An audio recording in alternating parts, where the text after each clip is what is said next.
אין חשמל, אין מזון, אין מים, אין דלק. הכל סגור. אנחנו נלחמים בחיות אדם. ההמשך יהיה קשה בהרבה, ואתם תשלמו את מלוא המחיר. These are some examples of the threats Israeli government officials and army commanders issued to Palestinians in Gaza. And they delivered. A recent report by Israeli rights group BTselem says these statements have shaped Israeli military conduct.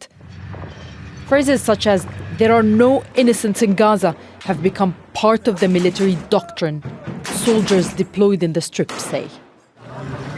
Testimonies from troops serving in a division stationed in the Netzarim corridor confirm commanders used these views as direct orders. The area became known as a kill zone. The promotion of ideologies of occupation, of Jewish supremacy, of oppression, all these have shaped Israeli society into one capable of erasing people's humanity and losing all empathy or moral obligation towards them. Dehumanizing and inciting violence against Palestinians have created the motivation and public consent for genocide, the report concludes. Officials, army chiefs and politicians have described Palestinians as inherently immoral and collectively responsible for the Hamas attack on October the 7th, 2023. Israeli media have also enabled a public unawareness within Israel to the crimes being committed in the Gaza Strip. The result? A society that approves of Israel's blockade on aid and supports the forcible transfer of Palestinians. It will always be that the Palestinians are trying to attack and the Israelis are defending themselves. The Israelis in the Hebrew media and the Israeli media will always be the victim. And when tackled with other arguments, the Hebrew media will usually ignore that.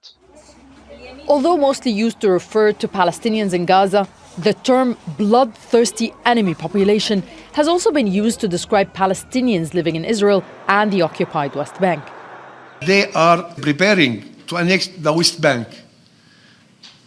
For them, the fate of Jenin is the same as the fate of Jabalia. They don't want to see Palestinians here.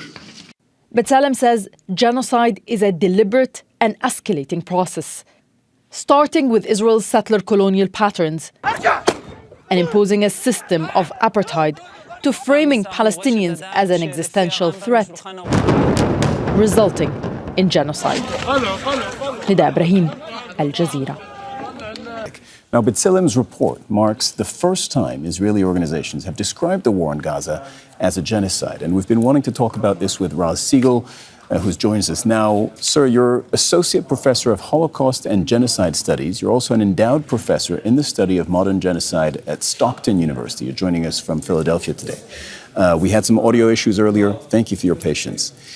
Nida showed in her report that language that could be described as genocidal has become normalized in Israel, in Israeli political discourse, in the media, online. How did that happen?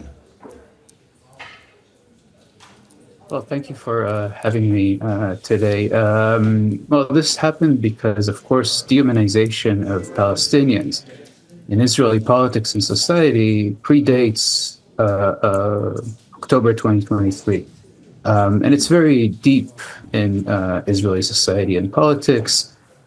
We can think about, for example, the what has now become very common portrayal of Palestinians as Nazis, which of course has a long history in Israeli society and politics. Before October 2023, we can think about the well-known portrayal of Arafat in Beirut in 1982 that then Israeli Prime Minister Menachem Begin described in comparison to Hitler in his bunker in Berlin at the end of World War II.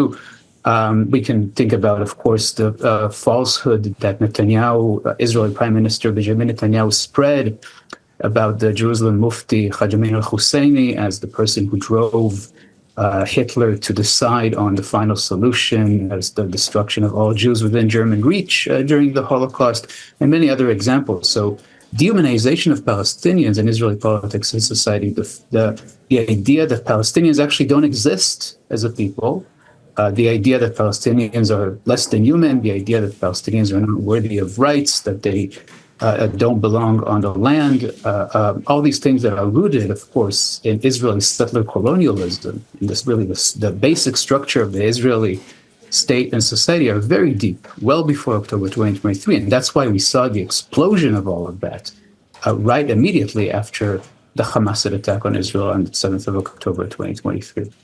I want to put a basic argument to you, and you tell me what you think. On a basic level, genocide is the murder of a people. That's what it means.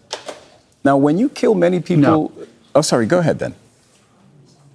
I mean, genocide is the destruction of a people, but genocide really, we can understand genocide in the legal sense, the international law, how it's described in the UN Convention on the Prevention and Punishment of the Crime of Genocide, where if we just follow the language, it's intent to destroy an ethnic, racial, religious, or national group as such in one of the 5 acts listed in the convention, which is killing members of the group, causing serious bodily or mental harm, creating conditions calculated to bring about the destruction of the group in whole or in part, preventing birth within the group, and forcibly transferring children from one group to another. Now, so that's the legal sense, and Israel's attack on Gaza fits sir, that. that's exactly what I'd like to pick up on. Is this simple logic? Because you've read this is Article 2 of the Genocide Convention that you're telling us.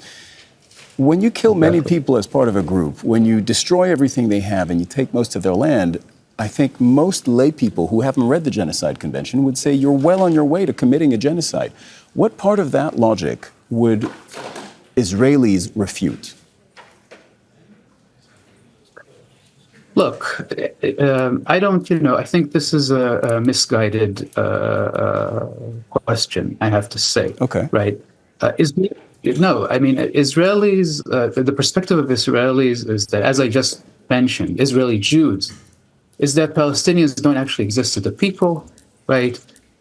Is that Israeli Jews are thinking and imagining and operating through the prism of Israeli settler colonialism. That is, and this is very important to understand also in relation to international law, because Israelis are imagining that they're fighting a colonial warfare that is against barbarians. And that the origins of international law here is that international law emerges in order to regulate wars between quote-unquote civilized nations, that is Europeans.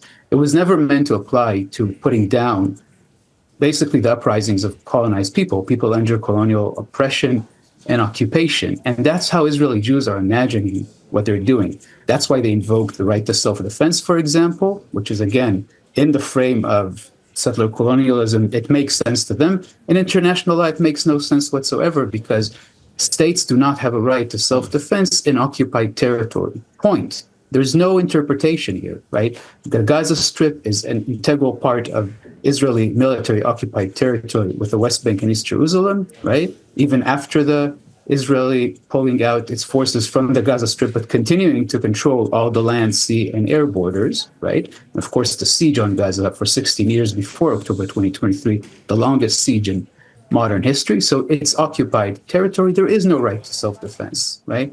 But again, the issue that we need to understand is that Israelis are really embedded in an eliminationist, destructive, what we can say genocidal framework, because they're thinking about this through a very deep settler colonial perspective. And so when you explain what you've just explained to us, to Israeli Jews, what kind of response do you get?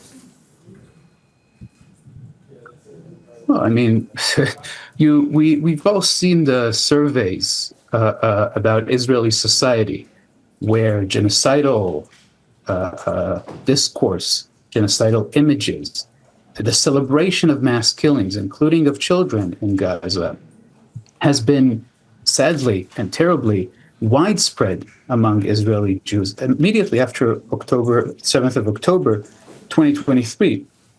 I want to remind viewers and listeners here that, for example, in the very first days after the Hamas attack on 7th of October, we already saw massive signs hanging on the bridges above the Tel Aviv freeway, the Ayalon freeway, that said the image of victory in Gaza equals 0 Palestinians. These kinds of things, right? So for Israelis, of course, Israeli Jews, the vast majority of Israeli Jews, and we know from these surveys that were conducted just recently, including by Israeli Jews, about Israeli society, and we know that anywhere between 60 and 80% of Israelis, it depends which survey, what kind of methodology, there's all kinds of issues, fine. But between 60 and 80%, right, support the genocide, oppose the entry of humanitarian aid, some even oppose stopping the Israeli attack for the release of the remaining hostages in Gaza. So Israeli Jewish society, and again, it's not surprising if we understand that there's a long history of Israeli settler colonialism and dehumanization of Palestinians. I mean, of course, at least since the 1948 Nakba.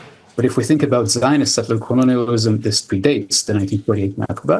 But if we think just from the Nakba and the ongoing Nakba, if we think about the ongoing Nakba as really the structure about creating a greater Israel, that is maximum Israel with minimum Palestinians and ideally no Palestinians at all. And we're seeing this now explicitly. Israeli government, Israeli leaders, and of course, in the media and the public, the idea of forcibly displacing Palestinians from Gaza, the so-called Trump plan, right, is very widespread, right? And the idea to settle Jews instead of Palestinians in Gaza. I want to quote from you, just this last Thursday, 24th of July, Israeli ultranationalist minister Amichai Eliyahu said the following. He said, all Gaza will be Jewish.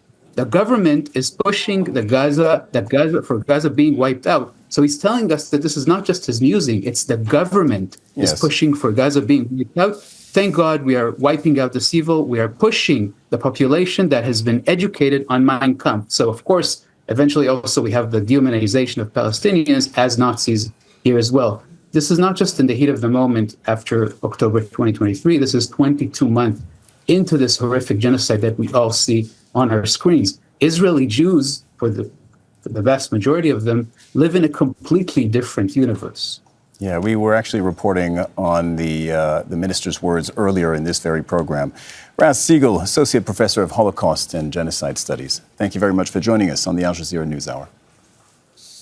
Thank you so much. Don't miss out to get the full picture. Subscribe to Al Jazeera for reliable news and expert insights. Like, share, stay ahead.